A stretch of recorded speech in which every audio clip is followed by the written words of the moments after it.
கர்த்தருடைய பரிசுத்த நாமத்துக்கு மகிமை உண்டாவதாக. இந்த நல்ல காலை வேளையிலே ஆண்டவராகிய இயேசு கிறிஸ்துவின் நாமத்திலே உங்களை வரவேற்கிறோம், ஆசீர்வதிக்கிறோம். இந்த பரிசுத்தமான உயிர்த்தெழுந்த நாளை நாம் வீடுகளிலே கர்த்தரை ஆராதித்து கர்த்தருடைய வார்த்தையை கேட்க ஆண்டவர் நமக்கு கொடுத்திருக்கிற அந்த நல்ல பாக்கியத்துக்காக கர்த்தருக்கு மகிமை உண்டாவதாக. நாம் கண்களை மூடி ஜெபித்து இந்த ஞாயிறு ஆராதனை வேலைக்கு உண்டான கர்த்தருடைய வார்த்தையை நாம் கேட்போம்.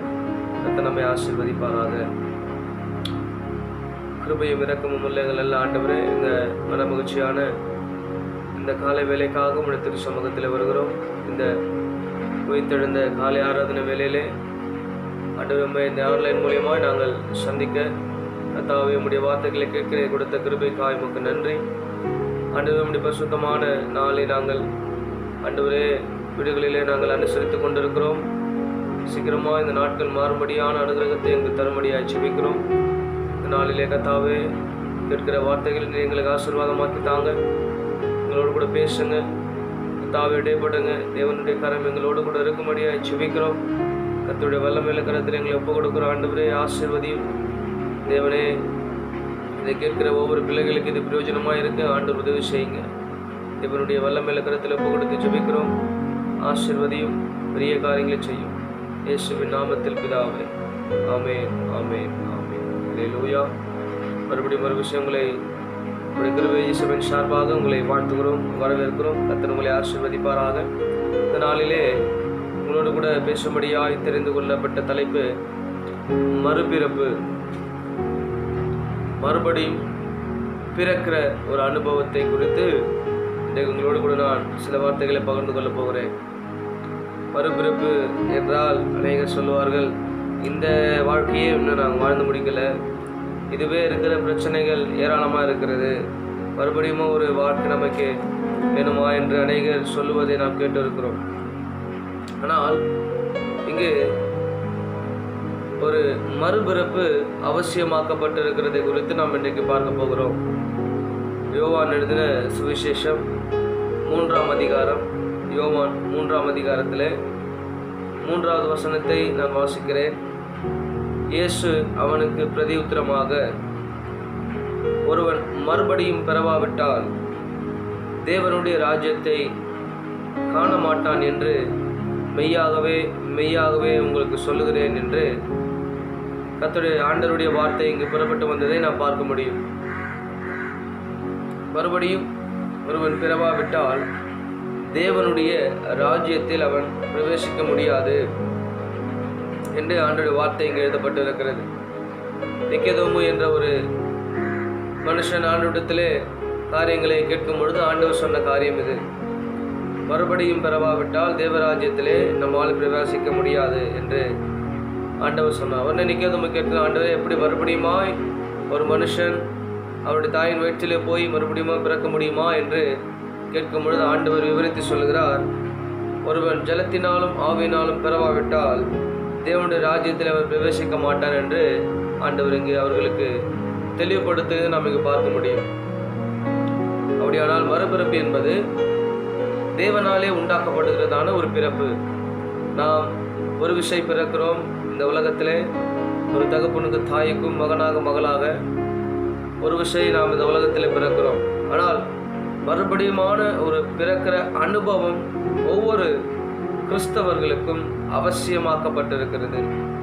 இந்த அனுபவம் இல்லாதவர்கள் ஆண்டவரோடு கூட எந்த காரியத்தையும் அவர்களால் சஞ்சரிக்க முடியாது. இந்த அனுபவம் நாம் ஒவ்வொரு கிறிஸ்தவர்களும் இந்த அனுபவத்தை பெற்றவர்களாகவே இருக்க வேண்டும் என்று வேதம் நமக்கு சொல்லுகிறது. ஒவ்வொருவரும் இந்த அனுபவத்தை உடையவர்களாகவே நாம் இருக்க வேண்டும். இருந்தால்தான் தேவனுடைய அந்த ராஜ்யத்தை மறுபடியுமாய் நாம் சுதந்திரித்துக் கொள்வதற்கு உண்டான வாய்ப்பு வசதிகளை ஆண்டவர் நமக்கு ஏற்படுத்தி கொடுக்கிறார். ஏனென்றால் இந்த மறுபிறப்பின் அனுபவம் நம் ஒவ்வொருவருக்கும் இருக்க வேண்டும். அந்த மறுபிறப்பின் அனுபவமானது பரிசுத்த ஆவியாகிய தேவனால் அது உண்டாக்கப்படுகிறது. பரிசுத்த தேவன் அவருடைய ஆவியினாலே ஒரு மனிதன் புது உருவடைவதாக வேதம் சொல்கிறது. இப்படி நாம் தாயின் கருவிலே எந்தவித கசப்பு வெறுப்பு இல்லாத ஒரு மனிதனாய் இந்த உலகத்தில் நாம் பிறந்து வருகிறோமோ, அதே போல பரிசுத்த ஆவியினாலே பிறக்கிற ஒரு மறுபிறப்பைத்தான் இந்த வேதம் நமக்கு சுட்டி காட்டுகிறது. இன்றைக்கு அநேகர் இப்பேற்பட்ட ஒரு அனுபவத்தை இழந்து கிறிஸ்தவத்தை அவர்கள் வாழ்ந்து கொண்டிருக்கிறார்கள். ஆனால் இந்த மறுபடியும் பிறக்கிற ஒரு அனுபவம் நம்முடைய வாழ்க்கையிலே இல்லாவிட்டால் நீங்களும் நானும் ஒரு நல்ல கிறிஸ்தவனாய் வாழ முடியாது. எந்த நேரத்திலும் ஆண்டவருக்கு பிரியமான ஒரு வாழ்க்கையை நம்மளால முன்னெடுக்க முடியாது என்பதை நீங்கள் அறிந்து கொள்ள வேண்டும். அதைத்தான் மறுபிறப்பு என்று வேதம் சொல்லுகிறது. மறுபடியுமான பிறக்கிற ஒரு அனுபவம் என்று வேதத்தில் எழுதப்பட்டிருக்கிறது குறித்து நாம் வாசிக்கிறோம். ஒரு புதிய மனிதனாக அது நம்மை உருவாக்குகிறது. ஒரு புது சிருஷ்டி என்று வேதம் சொல்லுகிறது. நம்மை புது விதமான ஒரு மனிதனாய் இந்த வேத புஸ்தகம் நமக்கு காட்டுகிறது. இந்த உலகத்தில் இருக்கிற நாம் நம்முடைய ஜென்ம சுபாவத்திலிருந்து ஆவிக்குரிய சுபாவத்தை தரித்து கொள்வதற்கு இந்த மறுபிறப்பு மிகவும் மிகவும் மிகவும் அவசியமாக இருக்கிறது என்பதை நீங்கள் அறிந்து கொள்ள வேண்டும் அன்பானவர்களே. இதை பவுல் தீத்துவின் புஸ்தகத்திலே 3ஆம் அதிகாரம் 5வது வசனத்திலே சொல்லுகிறார். ஒரு மறு ஜென்மம் அடைதல் என்று இதை அவர் குறிப்பிடுகிறார். ஒரு மறு ஜென்மத்தை போல இதை அப்போஸ்தலனாகிய பவுல் குறிப்பிட்டு எழுதி நாம் பார்க்கிறோம். ஏனென்றால் இது மாம்சத்தை முற்றிலுமாக நாம் அழித்து ஆவிக்குரிய ஒரு பிறப்பை இது கண்டடைகிறதுனாலே பவுல் இதை மறு ஜென்மம் என்றும் குறிப்பிடுகிறார் என்பதை நீங்கள் மறந்துவிட வேண்டாம். நாம் புது மறுபடியுமாய் பிறந்த ஒரு ஜென்மம் எடுக்கிறதை உலகத்தில் சொல்லுவார்கள். ஆனால் நாம் ஒரு தர பிறப்பதும் பின்பு நியாய தீர்ப்பு அடைவதும் என்பதாய் வேதம் நமக்கு சொல்லுகிறது. நமக்கு இருக்கிறது ஒரே ஒரு பிறப்பு. அது மாம்சத்தினால் ஒரு விஷயம் நடக்கிறது, ஆவியினால் அது மறுபிறப்பாய் உருவடைகிறது. அதாவது கிறிஸ்துவுக்குள் நாம் படைக்கப்படுதல், கிறிஸ்துவுக்குள்ளாய் நாம் உருவாக்கப்படுதலை குறித்து இங்கு ஆண்டவர் நமக்கு சொல்லிக் கொடுக்கிறார். மறுபடியும் நாம் பிறவாவிட்டால் தேவ ராஜ்யத்தில் பிரவேசிக்க முடியாது என்பதை நாம் இங்கு அறிந்து கொண்டிருக்கிறோம். எப்படி மறுபடியும் நாம் பிறக்கிறோம் என்றால் ரோமர் 12ஆம் அதிகாரத்திலே 2வது வசனத்திலே சொல்லப்பட்டிருக்கிறது. நீங்கள் இந்த பிரபஞ்சத்துக்கு ஒத்த வேஷம் தெரியாமல் என்று எழுதப்பட்டிருக்கிறது. இந்த உலகத்தோடு கூட நம்மை வேறு பிரிப்பதுதான் மறுபிறப்பாய் வேதம் நமக்கு முன்குறிக்கப்பட்டிருக்கிறது. இந்த உலகத்தோடு கூட நாம் இல்லாமல் ரோமர் 12ஆம் அதிகாரம் 2வது வசனத்திலே சொல்லப்பட்டிருக்கிறது. நீங்கள் இந்த பிரபஞ்சத்துக்கு ஒத்த வேஷம் தெரியாமல் உங்களை பகுத்தறியத்தக்க இதனால் உங்கள் இருதயம் புதிதாகுகிறது என்று அந்த புஸ்தகத்தில் எழுதப்பட்டிருக்கிறது. உங்கள் இருதயம் புதிதாகுகிறது. நீங்கள் இந்த பிரபஞ்சத்துக்கு ஒத்த வேஷம் தரிக்க முடியாதபடி இந்த மறுபிறப்பு நம்மை சீர்படுத்துகிறதாய் வேதம் நமக்கு சொல்லுகிறது. ஏனென்றால் நாம் உலக மனிதரோடு கூட இருந்த நாட்கள் உண்டு. நாம் கிறிஸ்தவத்திற்கு முன்பதாய் வாழ்ந்த நாட்களும் உண்டு. ஆண்டவரோடு கூட ஐக்கியம் இல்லாத பொழுது நாம் உலகத்தில் இருந்திருக்கிறோம். உலக வழிபாடுகள், உலக நட்புகள், உலக விதமான காரியங்களில் நாம் ஈடுபட்டு இருக்கிறோம். அப்பொழுது நமக்குள்ளாய் இருப்பது உலகத்தினான மாம்ச பிறப்பு.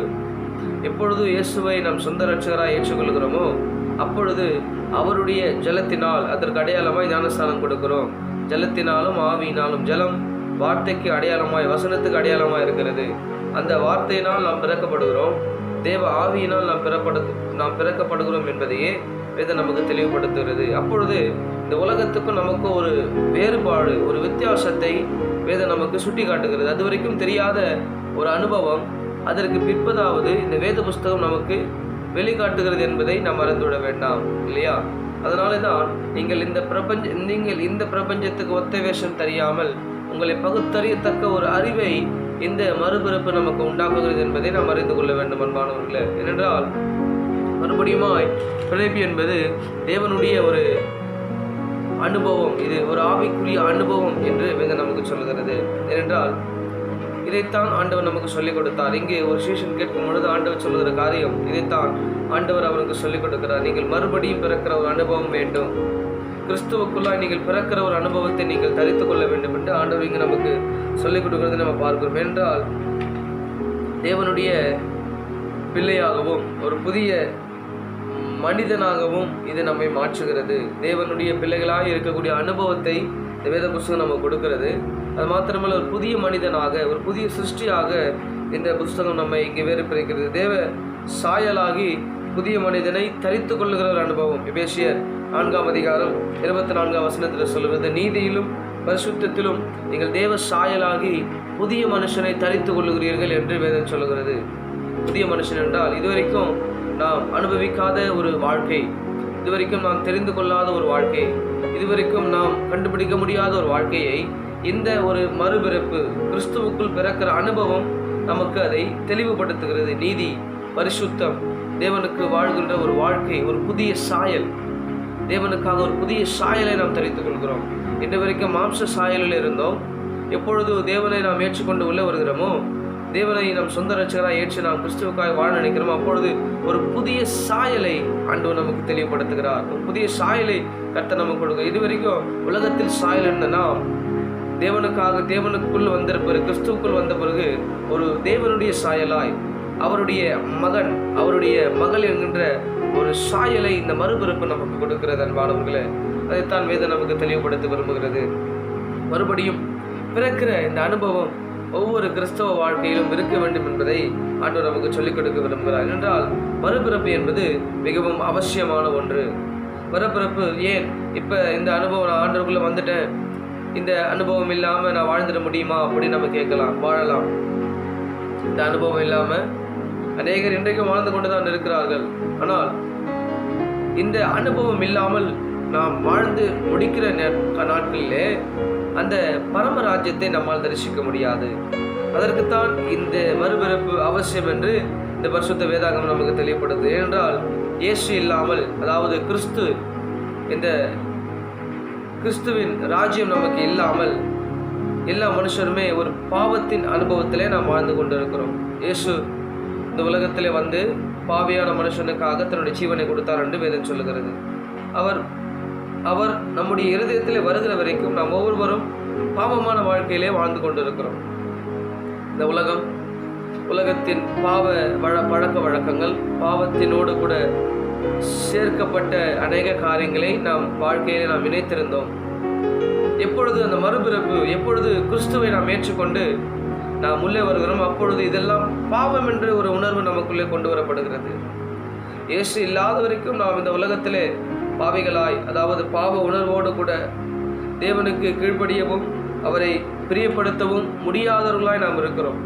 தேவனுடைய வழியில் நடக்க முடியாதவர்களாகவும், தேவனுடைய அந்த கீழ்ப்படிதல் நமக்கு இல்லாதவர்களாய் நாம் இந்த உலகத்தில் வாழ்ந்திருக்கிறோம். அந்த மறுபிறப்பு நமக்கு வரும் பொழுது, அதாவது தேவனுடைய ராஜ்யத்திற்கு உண்டான ஒரு தகுதி நமக்கு வரும் பொழுது ஒரு பாவத்தை சுத்திகரிக்கிற அனுபவம் வருகிறது. ஏனென்றால் தாவீது சொல்லுகிறார், சங்கீதம் 51ஆம் அதிகாரத்தில் 5வது வசனத்தில் தாவீது இப்படியாய் சொல்லுகிறார், நான் துர்க்குணத்தில் பிறந்தேன், என் தாய் என்னை பாவத்திலே கர்ப்பந்தரித்தாள் என்று தாவீது சொல்லுகிறார். ஏனென்றால் தாவீதினுடைய பிறப்பை குறித்து நாம் அதிகமாய் தியானித்தோமே, ஆனால் அவருடைய பிறப்பு அவ்வளவாக அது நல்முறையாக நடந்தது காரியம் அல்ல. அதனால தான் தாவீது இப்படியா சொல்கிறார், நான் துர்க்குணத்தில் பிறந்தேன், என் தாய் என்னை பாவத்தில் கர்ப்பந்தரித்தாள். அதனாலே பாவத்தோடு கூட தான் நாம் இந்த உலகத்திலே வாழ்ந்திருக்கிறோம். கிறிஸ்து இயேசு எனக்காக என்று நாம் எப்பொழுது ஏற்றுக்கொள்கிறோமோ அப்பொழுது ஒரு மறுரூபத்தை, அப்பொழுது ஒரு மறுபிறப்பை நம்முடைய வாழ்க்கையிலே நாம் கொண்டு வருகிறோம். அந்த உணர்வு அப்பொழுதுதான் நமக்கு வருகிறது, தேவனுக்கு கீழ்ப்படிய வேண்டும் என்ற உணர்வு. நாம் மறுபடியும் பிறக்கிற அனுபவம் வரும் பொழுது இந்த உலகத்திலிருந்த பாவங்கள், உலகத்திலிருந்த பாவத்தின் என்னுடைய மாம்ச காரியங்களை நான் ஒழித்து போடுவதற்கு இந்த மறுபிறப்பு நமக்கு மிகவும் அவசியமாக கொடுக்கப்பட்டிருக்கிறது. பாவத்திலே கர்ப்பந்தரித்தால் என்று தாவீது சொல்ல, நாம் ஒவ்வொருவரும் பாவத்தின் அடிப்படையிலே கர்ப்பந்தரிக்கப்படுகிறோம். ஆனால் இது எப்பொழுது மறுரூபமாக்க, எப்பொழுது பரிசுத்தமாகிறது என்றால், தேவனுக்குள்ளாய் நாம் வரும் பொழுது, நாம் இயேசு கிறிஸ்துவை நம்முடைய இரட்சகராக ஏற்றுக்கொள்ளும் பொழுது இந்த பாவ பிறப்பு என்பது தேவனாலே பரிசுத்தமான ஒரு பிறப்பாய் மாறும். அந்த மறுபடியும் பிறக்கிற ஒரு அனுபவம் வரும் பொழுது அது நமக்கு மிகவும் ஒரு மாற்றமாக அது கொண்டு வரப்படுகிறது என்பதை நாம் மறந்துவிடக்கூடாது. ஏனென்றால் ரோமருக்கு எழுதின நிருபம் 8ஆம் அதிகாரத்தில் நீங்கள் வாசிப்பீர்களே, ஆனால் ரோமருக்கு எழுதின நிருபம் 8ஆம் அதிகாரம் 6ஆம் வசனத்தை நாம் வாசிப்போம். மாம்ச சிந்தை மரணம், ஆவிக்குரிய சிந்தை ஜீவனும் சமாதானம் எழுதப்பட்டிருக்கிறது. எப்படி என்றால், நான் வாசிக்கிறேன், மாம்ச சிந்தை தேவனுக்கு விரோதமான பகை, அது தேவனுடைய நியாயப்பிரமாணத்துக்கு கீழ்ப்படியாமலும் கீழ்ப்படிய கூடாமலும் இருக்கிறது. மாம்சத்துக்குட்பட்டவர்கள் தேவனுக்கு பிரியமாய் இருக்க மாட்டார்கள்.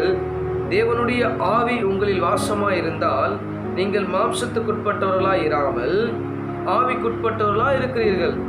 கிறிஸ்துவின் ஆவி இல்லாதவன் அவருடையவன் அல்ல என்று இங்கு எழுதப்பட்டிருக்கிறது அன்பானவர்களே. அதனாலே அந்த மறுபடியும் பிறக்கிற ஒரு அனுபவம் என்பது ஆவிக்குரிய வாழ்க்கையிலே நம்மை இணைக்கிறது. மாம்சத்திலிருந்து நம்மை வேறு பிரித்து மாம்ச சிந்தை, மாம்சத்துக்கு உண்டான காரியங்கள் வேண்டால் மாம்சம் தேவராஜ்யத்தை சுதந்திரிப்பது அல்ல, நம் ஆவிதான் தேவராஜ்யத்தை சுதந்திர. அதனால் வேதம் சொல்கிறது மாம்ச சிந்தை மரணம். இந்த மாம்சத்திலே நாம் வாழ்ந்து கொண்டு இருப்போமே, ஆனால் ஒரு நாள் நாம் மரணம் அடையும் பொழுது அந்த மாம்சமும் ஆவியும் மண்ணோடு மண்ணாகி அது நரகத்துக்கு நம்மை கொண்டு போய் சேர்க்கிறது. இந்த ஆவியில் பிறக்கிற அனுபவமானது நம்மை தேவனுக்குள்ளாய் இதை ஒன்று சேர்க்கிறது. பாருங்க, மாம்ச சிந்தை தேவனுக்கு விரோதமான பகை. இந்த மாம்சத்தில் நாம் இருக்கிறதுனால இந்த மாம்சம் தேவனுக்கு விரோதமான காரியத்தை ஒவ்வொரு நாளும் செய்து கொண்டிருக்கிறது. நாம் மறுபடியும் பிறக்கிற அனுபவம் நமக்கு இல்லாத பட்சத்திலே ஒவ்வொரு நாளும் தேவனுக்கு பகையாளிகளாகவே நாம் வாழ்ந்து கொண்டிருக்கிறோம். மாம்சத்திலே, அந்த மாம்ச சிந்தையிலே, அந்த மாம்சத்தின் அனுபவத்திலே, மாம்சம் போகிற வழி, இந்த பொல்லாத உலகத்திலே மாம்சம் நம்மை எந்த வழியாய் கொண்டு போகிறது. அதனால தான் இந்த மாம்சம் தேவனுக்கு நம்மை பகையை உண்டாக்குகிறது. ஆனால் பாருங்க, அது தேவனுடைய நியாயப்பிரமாணத்துக்கு கீழ்ப்படியாமலும் கீழ்ப்படிய கூட்டாமலுமாக இருக்கிறது. நாம் கீழ்ப்படியே நினைச்சாலும் அது நம்மை கீழ்ப்படிய விடாது. அதுதான் மாம்ச சிந்தை, அதுதான் மாம்சம். அது வேதம் சொல்கிறது ஆவிக்கு விரோதமாய் மாம்சம் ஒவ்வொரு நாளும் போர் செய்து கொண்டு இருக்கிறது நாம் சொல்லுகிறோம். ஆனால் இதை ஜெயிக்கிறதுக்கு ஆண்டவர் ஆவியின் அனுபவத்தை நம்ம கொடுக்கிறார். மாம்சத்துக்குட்பட்டவர்கள் தேவனுக்கு பிரியமா இருக்க மாட்டார்கள்.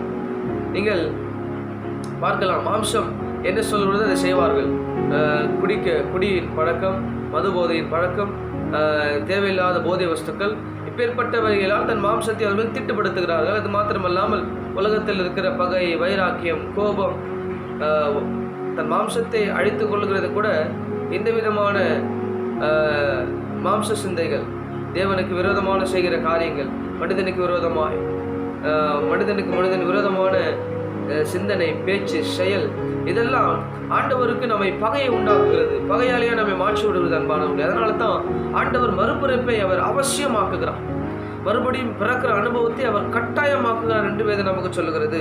தேவனுடைய ஆவி உங்களில் வாசமாக இருந்தால், அந்த மறுபடியும் பிறக்கப்பட்ட அனுபவம் உங்களுக்குள்ளே இருந்தால், நீங்கள் மாம்சத்துக்குட்பட்டவர்களாக இராமல் ஆவிக்குட்பட்டவர்களாக இருப்பீர்கள். அந்த ஆவியின் பிறப்பு நமக்கு வரும் பொழுது அந்த மாம்சத்தை நாம் வேறு பிரிக்கிறோம். இதெல்லாம் ஆண்டவருக்குள்ள இருக்கும் பொழுது தான் நமக்கு இதெல்லாம் தவறு, இதெல்லாம் நாம் செய்யக்கூடாது, நாம் கிறிஸ்துவுக்குள்ள இருக்கிறோம், நாம் புது சிருஷ்டியா இருக்கிறோம் என்று வேதம் நமக்கு சொல்கிறது. கிறிஸ்துவின் ஆவி உங்களில் இல்லை என்றால் நீங்கள் அவருடையவர் அல்ல. மறுபடியும் நீங்கள் பிறக்கவில்லை, மறுபடியும் ஒரு பிறக்கிற அனுபவம் உங்களுக்குள்ள இல்லை என்றால் நீங்கள் கிறிஸ்துவுக்குடையவர்கள் அல்ல. கிறிஸ்து உங்களில் வாசமாக இல்லை என்பதை நீங்கள் அறிந்து கொள்ள வேண்டும். ஆவி நடத்தப்படுதல் இல்லை என்றால், அந்த பிறக்கப்படுதல் அந்த வசனத்தினாலும் ஆவியினாலும் பிறக்கப்படுகிற அனுபவம் உங்களுக்கு இல்லை என்றால், வசனத்துக்கு கீழ்ப்படைந்து ஆவிக்குள்ளான வாழ்க்கை எங்களால் வாழ முடியவில்லை என்றால், நீங்கள் மறுபடியும் பிறந்த அனுபவத்திலே இல்லை என்று நீங்கள் உங்களை புரிந்து கொள்ள வேண்டும். வசனத்துக்கு கீழ்ப்படைய முடியல, ஆவியில நடக்க முடியலை என்றால் நீங்கள் மறுபடியுமாய் பிறந்த ஒரு அனுபவத்தில் இல்லை. அந்த மறுபிறப்பு, அந்த மறுபடியுமான அந்த தேவனுடைய வார்த்தையிலே நீ பிறந்த அனுபவம் உங்களிடத்தில் இல்லை என்பதை நீங்கள் விளங்கிக் கொள்ள வேண்டும் அன்பானவர்கள். ஏனென்றால் இந்த மாம்ச சிந்தை தேவனுக்கு உண்டான பகையை நமக்கு ஏற்படுத்துகிறது என்பதை நீங்கள் மறந்துவிட வேண்டாம் அன்பானவர்களே. மறுபடியும் அந்த அனுபவம் ஆவியினால் நமக்கு உண்டாகிறது. அதுதான் மறுபிறப்பு. மறுபடியுமாய் பிறந்து அநேகர் ஒரு விதமான விளையாட்டாய் சொல்வதுண்டு, இந்த வாழ்க்கையே நான் ஏன் வாழ்கிறேன் என்று தெரியவில்லை, மறுபடியும் ஒரு பிறப்பு வந்து நான் வாழ்ந்து ஒன்றத்தை செய்ய போறதில்லை அப்படின்னு சொல்லுவாங்க. ஆனால் இந்த மறுபிறப்பு ஒவ்வொருவருக்கும் அவசியம்.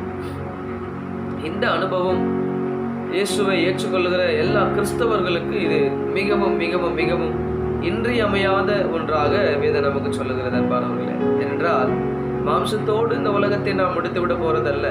இதற்கு பிற்பதாவது ஒரு ராஜ்யத்தை குறித்து தான் கிறிஸ்து நமக்கு மிக தெளிவாய் ஆண்டு கொடுத்திருக்கிறார். மறுபடியும் பிறந்து இந்த உலகத்தில் ஆஸ்தி அந்தஸ்தை நாம் சேர்த்து வச்சு ஒன்றும் செய்ய போறதில்லை.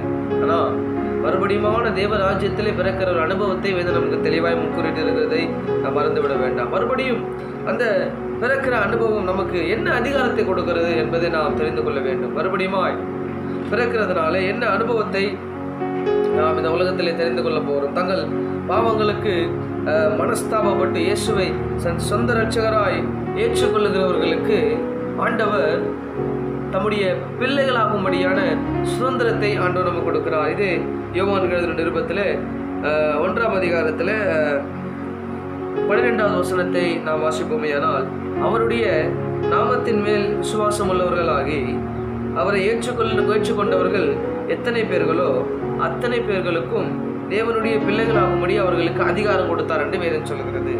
இந்த மறுபடியும் பிறக்கிற அனுபவம் அவருக்கு நமக்குள்ளே ஒரு விசுவாசத்தை கொண்டு வருகிறது. நாம் இயேசுனுடைய நான் ஆண்டவர் விசுவாசிக்கிறேன், கர்த்தர் எனக்காக யாவும் செய்வார் என்ற விசுவாசத்தை நமக்குள்ளே கொண்டு வருகிறது.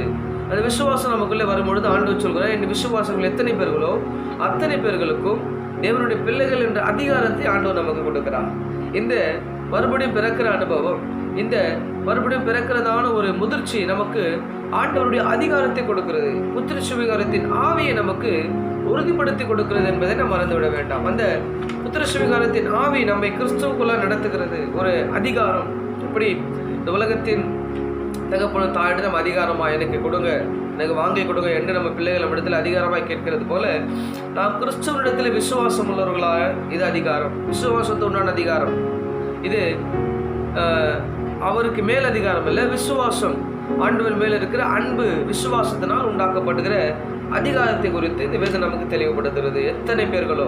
எத்தனை பேர் இந்த மறுபடியும் பிறக்கப்பட்ட அனுபவத்திலே நாம் வருகிறோமோ அத்தனை பேர்களையும் தேவனுடைய பிள்ளைகளாகும்படியான அதிகாரத்தை ஆண்டவர் நமக்கு கொடுக்கிறார். அநேகர் கடமைக்கான கிறிஸ்தவர்கள் என்று இன்னைக்கு அநேகர் வாழ்ந்து கொண்டிருக்கிறார்கள். கடமைக்கானவர்கள், ஏதோ சபைக்கு வந்தோம், ஞானஸ்தானம் எடுத்தோம், நம்மளும் வாரம்படி சபைக்கு வந்துட்டு போயிட்டு இருக்கோம் அப்படின்ற ஒரு வாழ்க்கையிலே ஒரு சிலர் இல்லை, அநேகர் வாழ்ந்து கொண்டு இருக்கோம். ஒரு சிலர் தான் அந்த மறுபடியும் பிறக்கப்பட்ட அனுபவத்திலே வாழ்கிறோம். ஆனால் வருகிற நாட்களிலே ஒவ்வொரு விசுவாசிகளும், தேவனை ஏற்றுக்கொண்ட ஒவ்வொரு பிள்ளைகளும், நம்முடைய சபை மக்களும் ஆண்டவரை மறுபடியுமாய் நாம் பிறந்திருக்கிறோம் என்ற ஒரு அனுபவத்தோடு கூட நாம் கிறிஸ்துவை தொழுது கொள்ள வேண்டும். நாம் இத்தனை வருஷம் வாழ்ந்துட்டோம், இருக்க கொஞ்ச நாள் வாழ்ந்துட்டு போயிடலாம் அப்படின்னு இல்லை. எப்பொழுது நீங்கள் ஆண்டவருக்குள் வருகிறீர்களோ அப்பொழுதுதான் நீங்கள் பிறந்திருக்கிறீர்கள். அப்பொழுதுதான் நாம் பிறக்கப்பட்ட அனுபவத்தில் இருக்கணும். அதனால் வாழ்கிற ஒவ்வொரு நாளும் கிறிஸ்துவுக்குள் நாம் சந்தோஷமாக இருக்க வேண்டும். நம்பிக்கையிலே சந்தோஷமாக இருங்கள், உபத்திரவத்திலே பொறுமையாக இருங்கள் என்று வேதம் சொல்லுகிறது. நம்முடைய நம்பிக்கை ஆண்டவராக கிறிஸ்து, அந்த கிறிஸ்துவிலே நாம் சந்தோஷமாக இருப்போமே. ஆனால் இந்த வாழ்க்கையை மறுபடியுமாய் பிறந்திருக்கிற அந்த அனுபவத்தை ஆண்டவர் நம்ம கொடுத்திருக்கிறதை குறித்து நாம் சந்தோஷப்படுவோம். ஏன் வாழ்கிறோம், ஏன் இந்த கிறிஸ்தவத்திலே வாழ்கிறோம், ஏன் இந்த பிரச்சனை போராட்டம் என்கிறதெல்லாம் ஒரு புறம் இருக்க, நாம் மறுபடியுமாய் பிறந்திருக்கிறோம் என்ற ஒரு அந்த சந்தோஷத்தோடு கூட தேவனுடைய அந்த வாழ்க்கையில் நாம் வாழ்கிறதை நாம் எப்பொழுதுமே உறுதியாய் கொண்டிருக்க வேண்டும் என்பதையே இந்த வேதம் நமக்கு தெளிவுபடுகிறது. அப்போஸ்தலனாகிய பவுல் இந்த காரியத்தை குறித்து தெளிவாக எழுதப்பட்டிருக்கிறதை நாம் எபேசியிலே வாசித்தோம். நீதியிலும் பரிசுத்தத்திலும் வாழும் பொழுது புதிய சாயலை நாம் உருவாக்கி கொள்கிறோம். அதாவது புதிய சாயல் நாம் படைக்கப்பட்டிருக்கிறோம் என்பதாய் அப்போஸ்தலனாகிய பவுல் நமக்கு சொல்லிக் கொடுக்கிறார். மறுபடியும் பிறக்கிற அனுபவமானது நம்முடைய பாவ வாழ்க்கையிலிருந்து விலகி இயேசு கிறிஸ்துவுக்கு நாம் செவி கொடுத்து உருவாகும் ஒரு புதிய வாழ்க்கையின் அனுபவத்தை நமக்கு கொடுக்கிறது. இந்த பாவ வாழ்க்கையிலிருந்து விலக்குவதற்கு இந்த இயேசு கிறிஸ்துவனுடைய வழிகள் நமக்கு ஒரு மிகப்பெரிய உதவியாக, அது நம்மளுக்கு புதிய வாழ்க்கையை உருவாக்கி கொடுக்கிறதா இந்த மறுபடியும் பிறக்கிற அனுபவம் நமக்கு சொல்லிக் கொடுத்திருக்கிறது. ஏனென்றால் இந்த மறுபடியும் பிறக்கிற அனுபவத்தை குறித்து நாம் வாசித்தோமே ஆனால் 2 கொரிந்தியர் 5ஆம் அதிகாரம் 17வது வசனத்திலே நாம் வாசித்தோமே ஆனால், பழையவைகள் எல்லாம் ஒழிந்து போயின, எல்லாம் புதிதாயின என்று வேதத்தில் சொல்லப்பட்டிருக்கு. நாம் எப்பொழுது இந்த அனுபவத்தில் வருகிறோமோ, எப்பொழுது நான் மறுபடியும் பிறக்கப்படுகிறேன், நான் கிறிஸ்துவுக்குள்ளா இருக்கிறேன், நான் ஆண்டவரை ஏற்றுக்கொண்டிருக்கிறேன், அவருக்காக புதிய வாழ்க்கையை நான் வாழ்கிறேன் என்ற ஒரு அனுபவம் இந்த மறுபிறப்பின் மூலமாக நமக்கு கொடுக்கப்படுகிறது. அப்பொழுதுதான் உங்களுடைய எல்லா பழையவைகள் ஒழிந்து போகிறது, எல்லா மாம்சத்தின் காரியங்கள், இந்த நாள் வரைக்கும் வாழ்ந்து வந்த பாவ வாழ்க்கைகள், எல்லா அசுத்த வாழ்க்கைகள், தேவனுக்கு பிரியமில்லாத வாழ்க்கைகள், தேவன் வெறுக்கிற வாழ்க்கைகள், தேவன் உங்களிடத்தில் விரும்பாத காரியங்கள் எல்லாம் இந்த ஒரு புதிய வாழ்க்கை, ஒரு புதிய மறுபிறப்பு உங்களுக்குள்ளே வரும் பொழுது அது எல்லாம் ஒழிந்து போகிறது. அன்பானவர்களே, நாம் ஆண்டவர் சொல்கிறார், மேற்குக்கும் கிழக்குக்கும் எவ்வளவு தூரமோ அவ்வளவு தூரம் நம் பாவத்தை அவர் விலக்குகிறார் என்று வேதம் நமக்கு சொல்லுகிறது.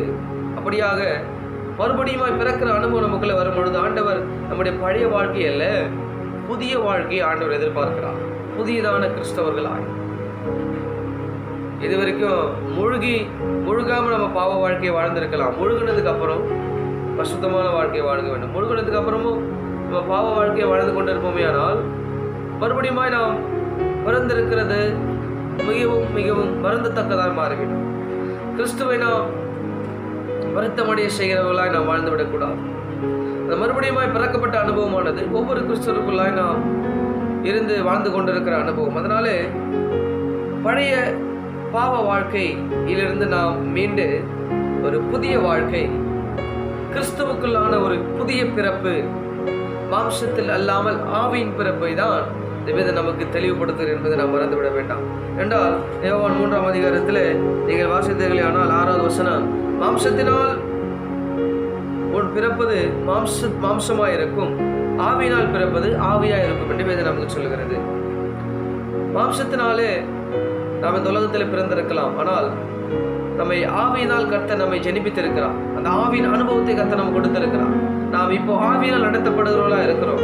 ஆவியினால் நம்மை கர்த்தர் பிறக்க செய்த அனுபவம் நமக்கு இருக்கிறது. நீங்கள் மறுபடியும் பிறக்க வேண்டும் என்று நான் உங்களுக்கு சொன்னதை நீங்கள் குறித்து அதிசயப்பட வேண்டாம். ஆண்டவர் உதாரணத்தை சொல்லுகிறார், காற்றானது தனக்கு இஷ்டமான இடத்தில் வீசுகிறது, அதன் சத்தத்தை கேட்கிறாய், ஆனால் ஆகிலும் அது இன்னிடத்திலிருந்து போகிறது என்றும் உனக்கு தெரியாது. ஆவியினால் பிறந்தவனவனோ அவனும் அப்படியே இருக்கிறான் என்று வேதம் நமக்கு சொல்லுகிறது. காற்றை நாம் ஒருவரும் பார்க்க முடியாது, அது எங்கிருந்து வருகிறது எங்கு போகிறது என்பதை அறிந்து கொள்ள முடியாது. அதே போலதான் ஆவியினால் பிறந்திருக்கிற நாம் இதை கேள்விகளால் நாம் இதை அறிந்து கொள்ள முடியாது. அனுபவத்தினாலே, தேவனுடைய அனுபவத்தினால் இதை நாம் பெற்றுக்கொள்ள முடியும் என்று ஆண்டவர் இங்கு நமக்கு தெளிவுபடுத்துகிறார். காற்று நாம் பார்க்க முடியாது, எங்கிருந்து காற்று வருகிறது, எந்த இடத்துல அது முடிவடைகிறது என்பதை நம்மளால் புரிந்து கொள்ள முடியாது. ஆனால் ஒரு அனுபவம் நமக்கு இருக்கிறது, இது காற்று. இந்த அனுபவத்தை நாம் உணர்கிறோம். அதே போலதான் ஆவியிலே பிறக்கப்படுவது அனுபவம். கிறிஸ்துவுக்குள்ளாய் ஒரு புதிய படைப்பாய், ஒரு புதிய அனுபவமாய் ஆண்டவர் நம்மை மாற்றியிருக்கிறார் என்று இதை நமக்கு சொல்கிறது. உண்மையாகவே மறுபடியும் பிறந்தவர்கள் பாவத்தின் அடிமைத்தனத்திலிருந்து விடுதலை பெற்று ஆண்டவருக்கு கீழ்ப்படிந்து அவருடைய வாழ்க்கையையும் அவருடைய வாஞ்சையையும் விருப்பத்தையும் நிறைவேற்றி வாழுகிறவர்களாக அவர்கள் வாழ விருந்த மறுபடியும் ஒரு பிறக்கிற அனுபவம் வந்ததுக்கு பிற்பதாவது நிச்சயமாக ஆண்டவருக்காக வாழ வேண்டும். அவர் வாஞ்சை, அவர் விருப்பத்தை, தேவனுடைய மன விருப்பத்தை நாம் நிறைவேற்றும் என்கின்ற ஒரு உணர்வு நமக்கு வருகிறது. அது வரைக்கும் உலகத்தில் வாழ்ந்த வரைக்கும் இல்லாத உணர்வு ஆவியினால் பிறக்கப்படுகிறதுனால, நாம் ஆவியினால் ஜெனிப்பிக்கப்படுகிறதுனால, அந்த மறுபடியும் பிறக்கிற அனுபவம் வருகிறதுனால தான் மறுபடியும் பிறக்கிறது என்பது ஞானஸ்தானத்தை மாத்திரம் ஆண்டவர் சொல்லலை, அவருடைய ஆவியினால் பிறக்கிறதை சொல்லுகிறார். இன்னைக்கு ஞானஸ்தானம் எடுத்தவர்களும் ஆண்டவருக்காக அநேகர் வாழுகிறது இல்லை. தன்னுடைய வாழ்க்கையிலே அவர்கள் வாழ்ந்து கொண்டு இருக்கிறார்கள். எத்தனை வருஷம் வாழ போகிறோம், வாழ்ந்துட்டு முடிக்கலாம் அப்படின்னு நினைக்கிறார்கள். அல்ல, ஆண்டவருக்காக வாழ வேண்டும் என்பது ஏன் மறுபிறப்பு நமக்கு சொல்லிக் கொடுக்கிறது. அநேகர் மறுபிறப்பை ஞானஸ்தானம் என்று சொல்லுகிறோம். அது உண்மைதான், மறுபடியும் பிறக்கிற அனுபவத்தை அந்த ஜலமும் நமக்கு கொடுக்கிறது. ஆனால் அந்த ஆவியின் அனுபவம் நமக்கு அதை உறுதிப்படுத்தி கொடுக்கிறது. இன்னைக்கு அநேக ஞானஸ்தானத்தை மாத்திரம் எடுத்து ஆவியோடு கூட அவர்கள் வாழ கற்றுக்கொள்கிறதில்லை. அது அவர்கள் ஒரு மிகப்பெரிய ஒரு காரியமாக அது விரும்புகிறது கூட அவர் இல்லை. ஆனால் அந்த ஆவியின் அனுபவத்தை பெற்றுக்கொள்ள விரும்புகிறவர்கள், ஆவியினோடு கூட வாழ விரும்புகிறவர்கள், அந்த ஆவியின் உணவத்தை தாகத்தோடு பெற்றுக்கொள்கிறவர்கள் ஆண்டவருக்காக கீழ்ப்படியவும் அவருடைய வாஞ்சையையும் அவர் விருப்பத்தையும் அவர் செயலளிக்கிற காரியத்தையும் அவர்கள் நிறைவேற்ற விரும்புகிறார்கள். அந்த ஒரு துடிப்பு, அந்த ஒரு அனுபவம் அவர்களுக்குள்ள வருகிறதை தான் இந்த மறுபிறப்பு நமக்கு தெளிவுபடுத்துகிறது. அன்பானவர்களே, மாம்சம் ஒழிக்கப்பட்டு அந்த நாள் முதல் கூட நம்ம வாழ்ந்த மாம்சத்தின் காரியங்கள் எல்லாம் நிற்கப்பட்டு அதற்கு பின்புதான் ஒரு புதிய வாழ்க்கை, ஒரு புதிய அனுபவம், ஒரு புதிய ஒரு நம்பிக்கை இந்த மறுபிறப்பு நமக்கு ஏற்படுத்தி கொடுத்திருக்கிறது. ஏனென்றால் யோவான் 8ஆம் அதிகாரம் 36ஆம் வசனம் சொல்லுகிறது, குமாரன் விடுதலை ஆக்கினால் மெய்யாகவே நீங்கள் விடுதலை ஆவீர்கள். ஆண்டவர் மாம்சத்திலிருந்து ஒரு விடுதலை ஆக்கி ஒரு ஆவிக்குரிய ஒரு அனுபவத்தை நம்ம கொடுத்திருக்கிறார். இது ஆவிக்குரிய விடுதலை. நம்ம மாம்ச கட்டுல, மாம்சத்தின் போராட்டத்துல, மாம்சத்துல இருக்கிற நுகத்துல, மாம்சத்துல இருக்கிற தேவையில்லாத இச்சைகளில, பாவத்துல, சாபத்துல, அக்கிரமத்துல நாம் மூழ்கி இருந்த நம்மை ஆவியினால் குமாரன் நம்மை விடுதலை ஆக்கி இருக்கிறார். இதுதான் ஆவியின் மறுபிறப்பின் விடுதலை. குமாரன் நம்மை விடுதலையாக்கி இந்த ஒரு மறுபிறப்பிலே கொண்டு வந்து நம்மை நிறுத்தி வைத்து நமக்கு உண்டான சகலவற்றையும் ஆண்டவர் நமக்கு செய்ய வல்லமையுள்ளவராக இருக்கிறார். இந்த மறுபடியும் பிறக்கிற அனுபவத்தை சபை மக்களாகிய நீங்கள் ஒவ்வொருவரும் உங்கள் வாழ்க்கையிலே பெற்றுக்கொள்ள வேண்டும். சபைக்கு வருகிற அன்பான தேவச்சனமே, கேட்டுக்கொண்டிருக்கிற அருமையான சகோதர சகோதரியே, உன் வாழ்க்கையிலே மறுபடியும் பிறக்கிற அனுபவத்தை நீங்கள் பெற்றிருக்கிறீர்களா? ஒருவேளை பெற்றோ நீங்கள் அதை வாழாமல் இருக்கிறீர்களா? இந்த நாட்களில் நீங்கள் மறுரூபமாகுங்கள். கிறிஸ்துக்குள்ளா இருக்கிற நீங்கள் புது சிருஷ்டியா இருக்கிறீர்கள். உங்கள் பழைய காரியங்கள் எல்லாம் அது ஆவியை மேற்கொண்டு இருக்கும், ஆனால் அதெல்லாம் ஒழித்து போடுங்கள், அதை அழித்து போடுங்கள். தேவனுக்குள்ளாய் நீங்கள் மறுரூபமாக இருக்கிறீர்கள். தேவனுடைய ஆவியில் நீங்கள் மறுரூபமாக்கப்பட்டு இருக்கிறீர்கள். இந்த தேவ ஆவி உங்களுக்குள்ளாய் வாசம் செய்கிறது என்பதை நீங்கள் மறந்து விடாதீர்கள். தேவ ஆவியானவர் எல்லா பாவ வாழ்க்கையிலிருந்து விலகி ஓடி இந்த உலகத்தின் உலகத்தில் அன்பு கூறாமல் இருப்பார் என்று வேதம் சொல்லுகிறது. இந்த உலகத்தின் அன்பை நீங்கள் எதிர்பார்க்கிறவர்களாக இருக்க வேண்டும். தேவனுடைய அன்பை எதிர்பார்க்க. இந்த உலகத்தின் அன்பை எல்லாம் ஒரு சடன் பீரியட், ஒரு நாளுக்குள்ளாய் அது முடிந்து போகும். ஆனால் நம்முடைய பரம தகப்பனின் அன்பு நித்திய காலமாய் நம்மை ஆட்சி தேர்ச்சி அரவணைத்து பாதுகாக்கிற அன்பு நம்ம தேவனுடைய அன்பு. அதனால தான் ஆண்டவர் சொன்னார், நீ மறுபடியும் பிறவாவிட்டால் தேவராஜ்யத்தில் உன்னால் பிரவேசிக்க முடியாது.